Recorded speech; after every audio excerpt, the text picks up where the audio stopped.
This is Rachel depositing a check without leaving the house. Have you seen my debit card? This is Rachel turning off her debit card. And back on again.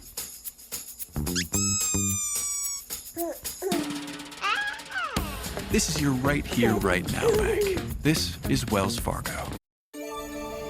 Tonight at 11, questions surround the death of a young man at a construction site after a trench caved in. ABC 7 trying to find answers right now.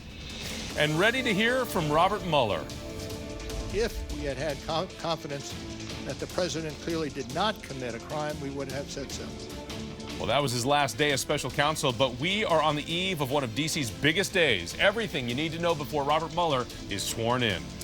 And the heat wave officially ends. No complaints at all about the upcoming forecast. Coming up, I'll let you know how long you can keep the umbrellas packed away. Now, ABC 7 News at 11 on your side. Developing right now, neighbors say a teen working a summer job was trapped in a worksite collapse in McLean. It was a trench and it caved in on him and another man at that site. Only one of them survived that accident. Annalisa Gale is covering the very latest on this one for us tonight. Annalisa? Jonathan and Michelle, we're still working to find out more about this construction project here in Solitaire Lane. But according to neighbors, this is a multi-million-dollar project that has been in the works for several years and involves several acres. The Occupational Safety and Health Administration launched an investigation Tuesday as police collected evidence at a construction site. An adult male and a juvenile were trapped in a ditch. After being pulled from a collapsed ditch around 3:15 p.m., the young worker was pronounced dead. The man is expected to be okay. We have witnesses that were on scene and can provide more information. Neighbors say the boy was on site for a summer job on a multi-million-dollar housing development that's under construction. More than 24 homes are expected. While officials have not given us the exact age of the victim, according to state law, only teens 16 and older are allowed to work in construction.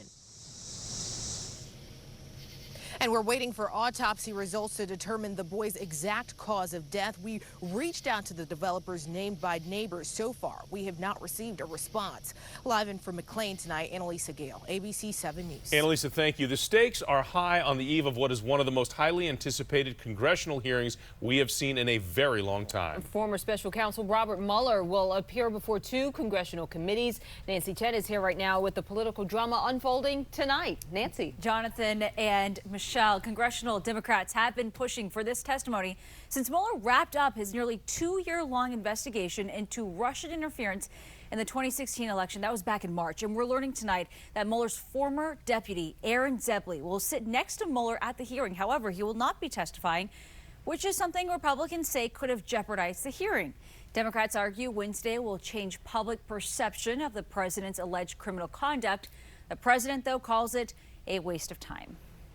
No collusion, no obstruction. Oh, that's not good enough. Let's go more. $40 million, interview 500 people. They got nothing. The plan is very simple. We want to tell the story to the American people. You know, the Attorney General and the President have repeatedly lied about the investigation.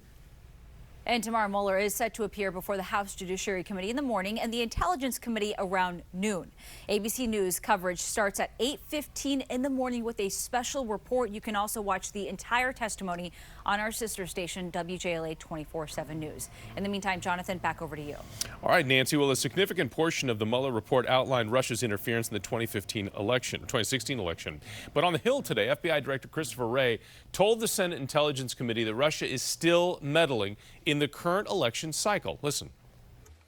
We have had a number of meetings with others in the National Security Council, to include the president, that deal with Russian efforts to interfere with, say, the midterms and going forward, and things that we're doing going forward. Yeah, Director Wray said that attempts to deter Russia, including sanctions, have not had the desired effect.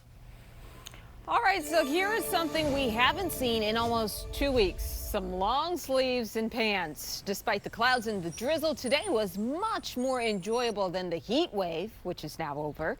Even better news, we might have the best weather yet for July. Here now is Chief Meteorologist Bill Kelly with the